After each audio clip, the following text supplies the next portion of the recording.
Yo, finally. Finally. I always happen to be late when the camera's rolling. Always. And when the camera's not rolling. Ciao, ciao. Ciao, ciao. We got a gimbal. Hopefully the footage is a bit better. We got one week left till the team trials. You wanna go outside, actually? Yeah. 1 week left till team trials, and then the comp is 5 days long, but we're not doing speed, so we're only competing for 4 days. 2 on boulders, which is weird that we're doing boulders first, because last time we did ropes first. Me too. I don't really want to lead climb after I'm like super haggard from like bouldering rounds, but it's not really a big deal. Yeah, it shouldn't matter too much. Because if you just flash all the boulders, then like, you don't really get that tired. That's usually the strategy. Nah, it should be cool. We're all feeling nice and prepped. But we're all like roughly prepped. Tim's pulley injury is healed, and now I have mine, so yeah, pass it off to me. Definitely not healed, but it's definitely not bothering me. Comment down below if you have a pulley injury right now. I'm just curious, like, how many climbers out there have pulley injuries. What I did for my pulley injury was just nothing too super intense. I started feeling my pulley injury in October, and it's February. It's like it's March now. So it's been like a lot of months. I actually had the same injury last year, same time right before team trials, and took like 3 weeks off right before the comp. And then it was feeling better. And then this year it popped up kind of similar timing. I think just from overtraining. Maybe we did a couple too many hours on the spray walls, potentially. Yeah, pro tip, if you are inspired by Ross and Tim vlogs and want to push your intensity and volume, just make sure your rest is reflective of your training. Yeah. For me, the finger injury here came from like excessive tightness kind of through my forearm and everything. That's just putting more strain than is necessary on my fingers and everything, so yeah, it'll heal. There's still time until the comp, but bit of a hiccup. We've gotten a lot of injuries, so if you ever want to talk to us, you can shoot us messages about training cycles. We would love to help you guys, so you can reach out, and yeah, we're also trying to figure out ways to provide information and insight, but also get some support in the meantime. I currently have a podcast up on testpiececlimbing.com. You can just go there and check out the podcast if you're interested. Ross is actually a guest on our episode 3. You can let us know how the podcast ends up being.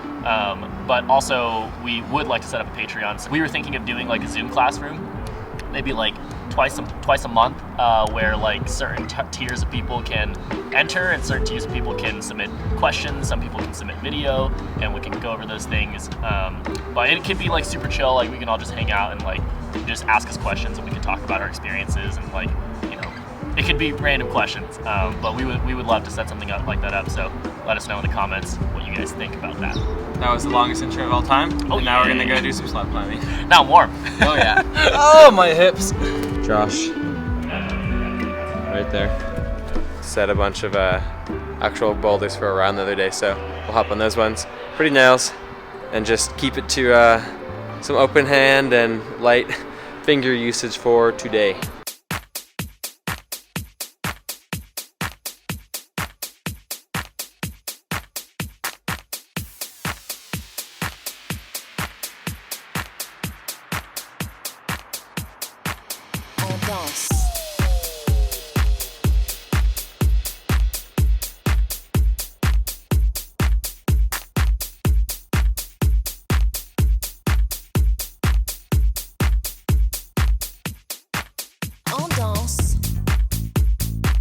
Hey, how did he do that? Did you guys see how he did that? I don't know how he did that. I don't know how he did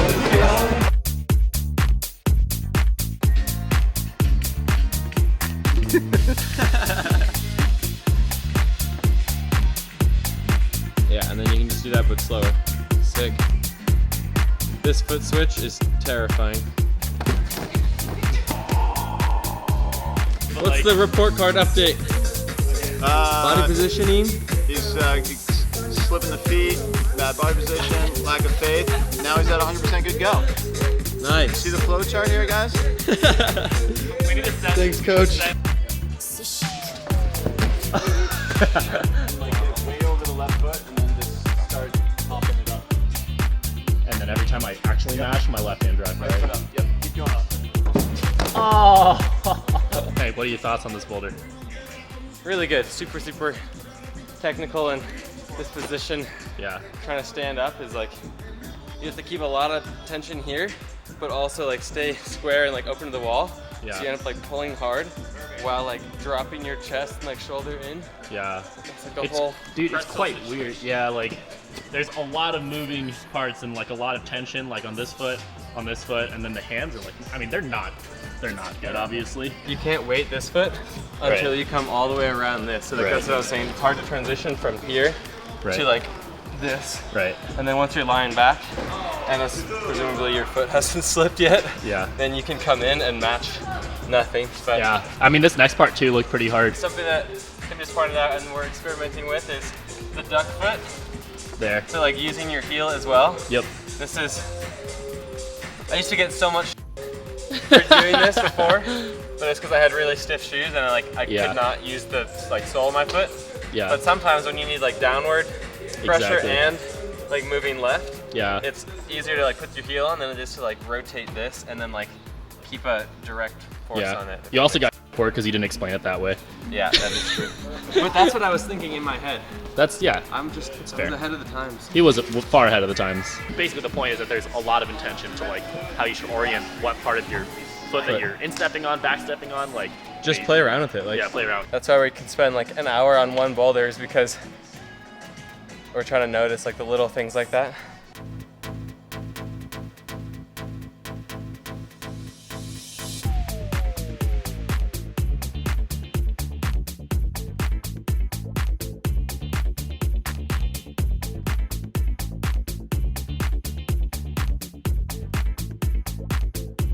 Il faut bouger.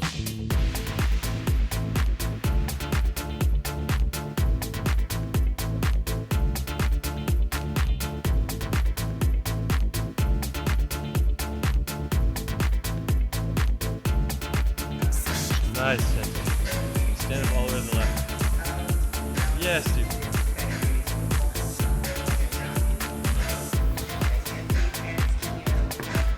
Nice, dude. No!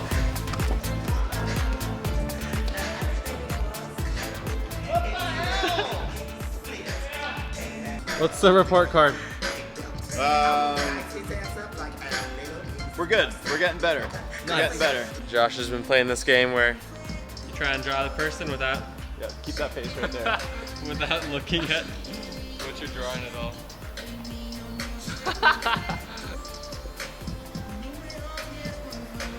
I'm so curious. Wow, that's some of your better work. Really good drawing, though. good. No, that's definitely one of your best. Got a little nose, and we got this. And then we got this good job. big ass beard. Dude, that's pretty good. That's pretty good. I see it. He's got the hat and Sideways everything. hat? Well done. Look at the beard, Oh dude. yeah.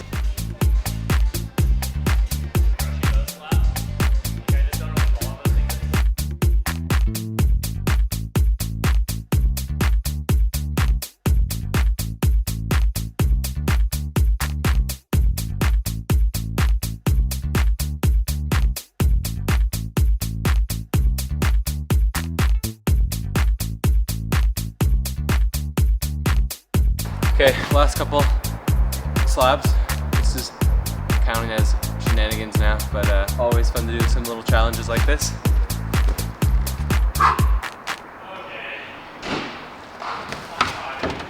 Oh, you should do that too. That's sick, actually. Yeah, the day you're thinking. Whatever day, what day are you always in here? Good. Oh. Oh. This might be our last session before team trials. Oh, hey, gimbal, this way. Behave. Oh. No, we'll climb on This Friday. is like the gnarliest shoulder workout. That felt to me like my most learned session so far. The last like 2 weeks, I've actually been on a pretty long taper, meaning like all my hard climbing is like kind of stopped. Yeah. We still do like hard climbs even in our taper, but like we just do far less of it. Like, you know, in our spray wall coffee session, for example, that was like, you know, we did like 100 double-digit boulders or something. Like, together we did a ton. But that was great. But now, like, if we do that, you'll probably not be feeling very good by team selection. And it's actually pretty good to know that, because like right now I feel pretty bad. I feel really tired and like lethargic and heavy. Not like lethargic, but like I feel definitely not easily accessed to like my big muscles, and that's because that spiral session was about 2 weeks ago. And so we're tapering. And that's why I taper now, and then I'll feel really good again after that, after this week. But anyway, today we were just working on like, you know, learning new things, trying things that you wouldn't actually try in like an execution session. It's just like learning how to learn. So today I wasn't really trying to send. We were just like trying to experiment, practice new things. You got to figure out like in your 4 minutes what's makes the most sense to try, because like call it, you have like 6 attempts maybe at the tops. So if you follow your first attempt, like what's going to be the first thing that you change? Like, is it going to be like your ankle position, or is it going to be like how much you drop your foot, or like hip positions? And ideally you get to a point where you can manipulate a bunch of those variables kind of at once, or like work through 3 or 4 like in the same attempt. So like you feel a foot and then you like rotate the ankle, and then that doesn't work. And that's what you'll see like really, really good climbers do. Like the Japanese do a really good job of like, they'll grab a hold and immediately like they'll have grabbed it like 6 different ways, and it's like they've only been on it for 3 seconds, but then in that one attempt they've learned the best way to hold the hold. Yeah. And then they're on to body positioning or foot tension or whatever the next variable is going to be. Yeah. And then we just got to practice like shutting our mind off, which is something that Josh was telling me is like, you know, my best goes are the ones where I was like kind of just like not really thinking and just implementing what I just practiced. And it's called like, transient hypofrontality. It's the temporary deactivation of your prefrontal cortex. For anyone who did not understand, transient which is everybody. Hypofrontality. Transient hypofrontality. That's a key marker of flow states. Yeah. I don't know. Lots of interesting neuroscience behind all that. Big picture is we do team trials, and then both of us go Europe round 2. Woo! And That's if not, crazy. we just climb a ton. Yeah, and I'm get so stronger psyched no and matter get what better. happens. Yeah. The focus is that we have climbing opportunities and we just work really hard and like just keep focused. Yeah. Very psyched. Oh yeah. It's either World Cups in Europe or every 5:15 in the United States of America. Comment down below which happen. would be sicker. Yeah.